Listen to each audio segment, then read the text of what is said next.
These everlasting Barbara Oakley, PhD, and Olaf Schue. Learn like a pro. Science-based tools to become better at anything. Narrated by Amanda Marr and Thomas Florio. If you find yourself easily distracted or stuck in an everlasting procrastination loop, these blinks are for you. No one will dispute that learning is hard and can bring on disappointments. Unfortunately, with repeated setbacks over the years, it's easy to become a discouraged learner. These blinks offer tried and true methods to relieve some of your learning frustrations and boost your memory's performance. And while you might become a pro learner along the way, you don't have to be one to use these strategies today. So now that you're here, leave the distractions behind, give these blinks your full attention, and get ready to learn some of the most effective study techniques and the science behind why they work.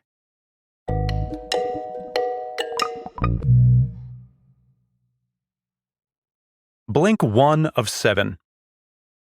It's tough to focus in today's tech-heavy world. So tough that you may yearn for a bygone era when life was simple and distractions were limited. But here's the thing. It wasn't any easier to focus in the past than it is today. You've probably heard of the French writer Victor Hugo.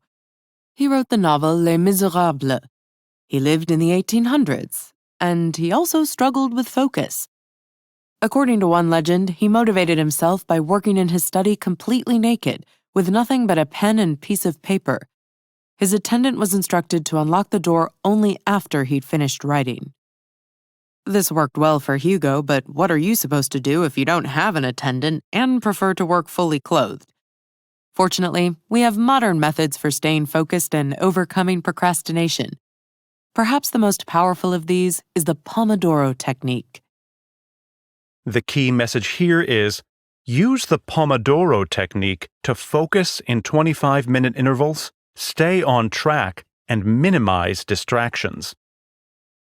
In the 1980s, Italian university student Francesco Cirillo took a stab at tackling his own tendency to get distracted. He did this by dividing his learning time into 25-minute chunks of intense focus, separated by 5-minute breaks. He used a tomato-shaped kitchen timer to time himself and called each chunk a pomodoro, the Italian word for tomato. It works like this. First, remove anything from your workspace that might distract you. This includes unnecessary clutter and open tabs in your browser. And turn off notifications on all your devices. Then, set a timer for 25 minutes and work with as much focus as possible. Actual emergencies aside, everything else can wait until you're done. If you finish your task early, use the remaining time to check your work. When the timer rings, relax for 5 minutes, but keep away from your phone, the internet, and reading, since these don't allow your brain to recharge fully. Instead, make a cup of tea or go for a walk. This short mental break gives your brain time to transfer the material you've just studied into your long-term memory. So, why is the Pomodoro technique so effective? It stops you from multitasking, which hurts focus. In fact, a University of Michigan study found that participants who switched to a second activity before finishing the first showed 30 to 40% drops in cognitive performance. Only about 2.5% of people can successfully transition among multiple complex tasks. For everyone else, there's the Pomodoro technique. Blink 2 of 7. One day, Olaf Schue, one of the authors, was flying his remote-controlled drone when it got stuck high up in a tall tree. The branches were too high to reach, even with the ladder, and too thin to support weight. Olaf had no idea how to get the thing down, and the more he focused on the problem, the farther he was from a solution. So what did he do? Well, he started by doing nothing. He relaxed and forgot about his predicament. A few minutes later, the solution came to him. He fastened a fishing line to an arrow, shot it into the tree, and pulled on the line. The branches shook and the drone fell to the ground. Here's the key message. For difficult problems, switch between focused and relaxed thinking.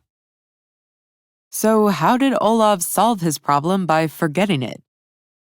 To answer this, let's look at the two modes your brain uses for absorbing information and thinking through it: focused mode and diffuse mode. With the Pomodoro technique, you use focused mode, paying close attention to your task. This is better suited for solving problems with existing information. But when you're learning something new and complex, like differential calculus, you might hit a wall with focused mode alone. Your brain can then actually harness the power of diffuse mode to sort through and absorb new information. By focusing less, you find the solution more easily. Think of your brain as a maze. In focused mode, you're inside the maze and know your way around, connecting the dots that lead to your answer. But when you get stumped, taking your mind off the issue allows your diffuse mode to jump into action. Metaphorically speaking, it releases drones over the maze for a bird's-eye view of the problem. Without realizing it, you're making connections that may be invisible when you're focusing intently from within the maze. So what gets you into diffuse mode? Any mindless activity, like brushing your teeth, doing the dishes, or going for a walk, will do the trick. The beauty of diffuse mode thinking is that it can be active even while you're focusing elsewhere. To use your diffuse mode for studying, try the hard start technique. First, scan through the content and mark any especially difficult questions. Begin working on the hardest one until you get stuck. Leave it be for an easier question and then return to the harder one after a bit. Just like Olav with his drone, you might find that aha moment sooner than expected. Blink 3 of 7. When you learn something new, you make connections at the microscopic level. Your brain's long-tailed nerve cells, called neurons, link to each other using cellular appendages called synapses. So when you're trying to learn something new, like the meaning of the word metaphor, the neurons link up when you first hear the word. As you learn the definition, those links become stronger. Then you start noticing metaphors in different contexts, and those links become even stronger. This continues as you practice your new knowledge. But this doesn't happen automatically. To make new material stick, you really need to make your brain work hard for it. The key message is this: an active approach is the quickest path to deep learning. And what better way to exercise your brain than to keep challenging it? Traditional rote memorization can be very effective for certain types of learning. Every time you memorize a concept or revisit it, your brain strengthens the synaptic links associated with the concepts. For this, flashcard apps like Anki and Quizlet can be very helpful. But for more complex concepts, you'll need to make your brain work harder. To truly absorb information, try to articulate what you're learning and apply your knowledge to new situations. Here are a few ways to make this part of your study routine.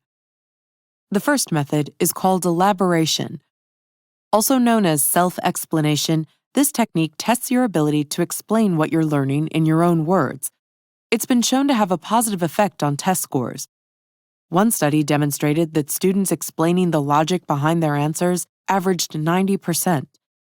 The other group, which didn't self-explain anything, failed the exam with a meager 23%.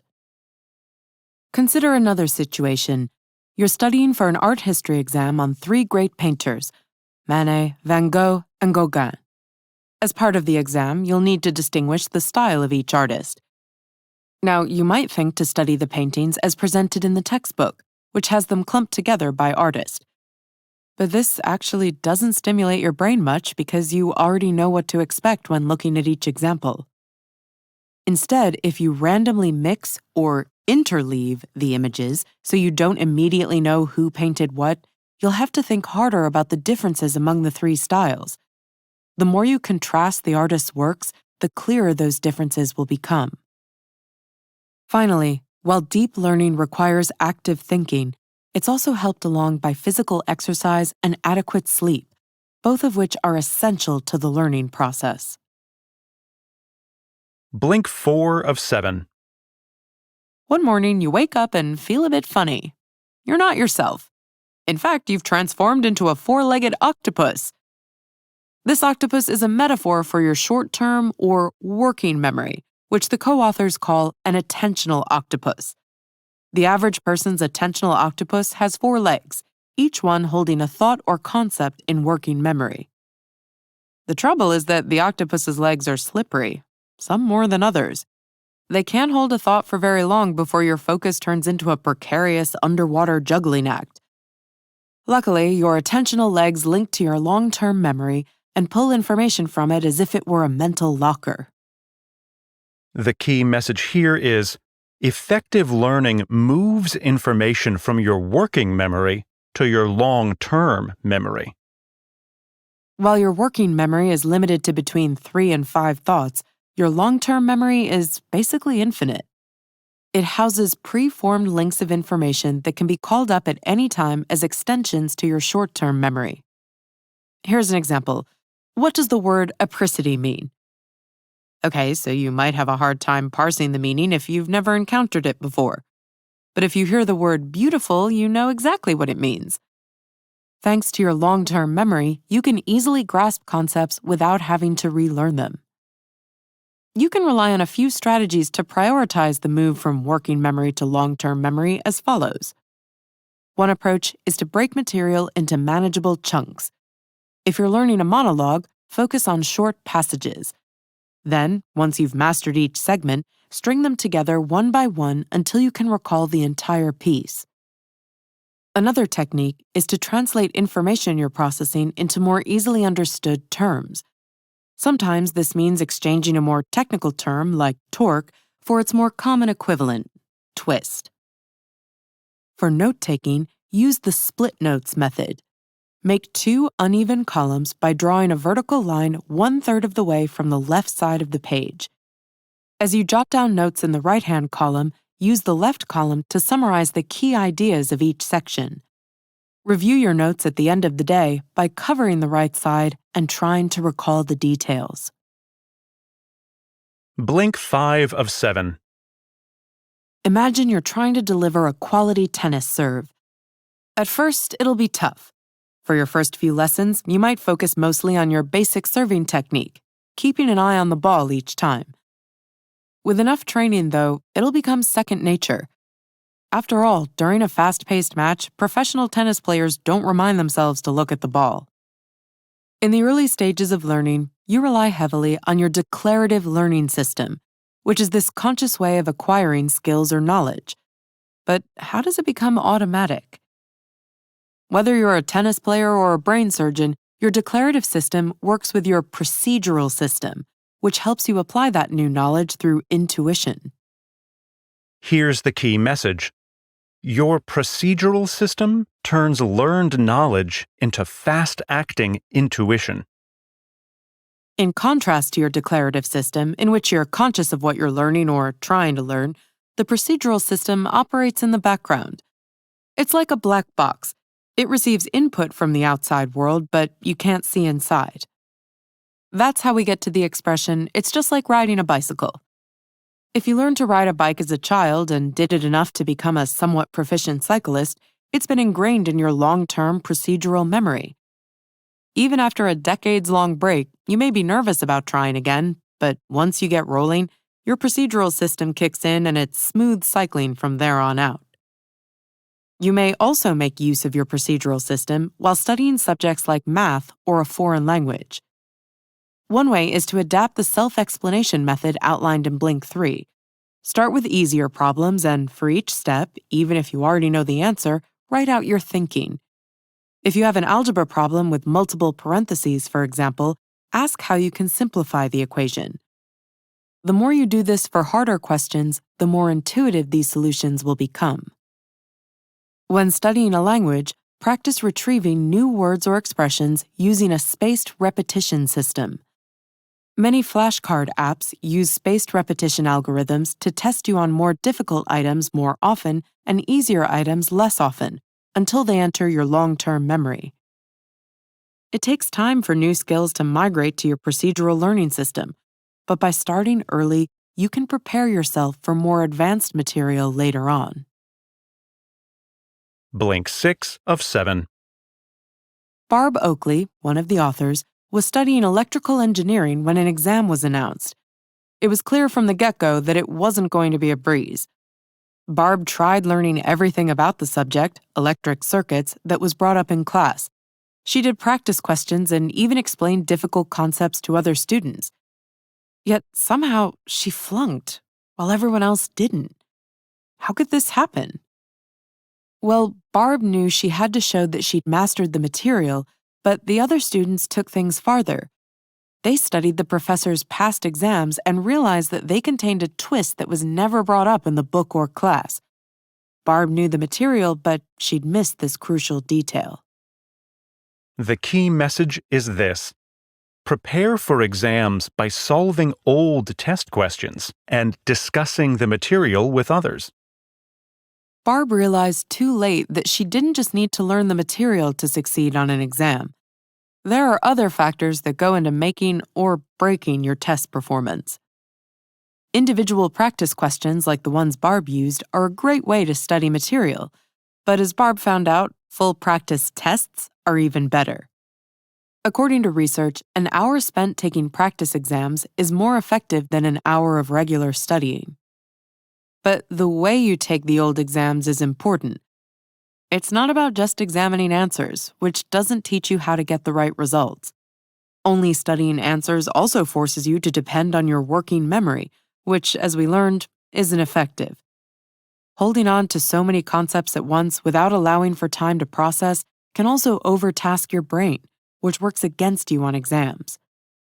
Instead, put the burden on your procedural memory by working out the answers yourself. Even for questions you already know, going through the motions strengthens the links in your brain and trains your procedural memory for the real exam. What's more, it can help reduce test anxiety. One strategy for acing tests isn't much of a strategy at all, but it is critical and often overlooked. It's reading the exam questions carefully to ensure you're following directions. Some tests might not require you to answer all of the questions, while missing a question could reduce your grade on other tests. Finally, keep an eye on the clock. Since tests usually have questions of varying difficulty, you want to make sure to leave enough time for the harder ones.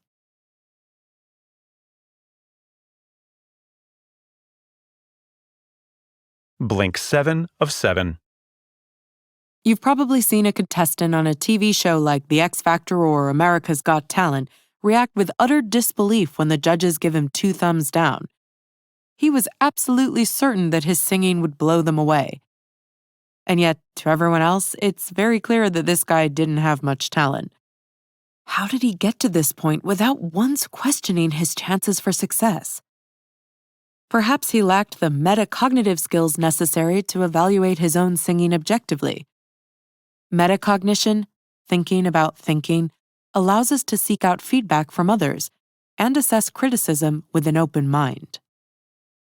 The key message here is: become a metacognitive learner. Some people think more metacognitively than others. The good news is that, as with any skill, you can train your metacognitive thinking too. A starting point is to ask yourself metacognitive questions periodically, such as, should I prioritize what I study differently? And how can I be a more effective student? Canadian psychologists Phil Wynne and Alison Hadwin have taken this farther and developed a 4-step model for self-regulated learning. First, make sure you understand the task at hand.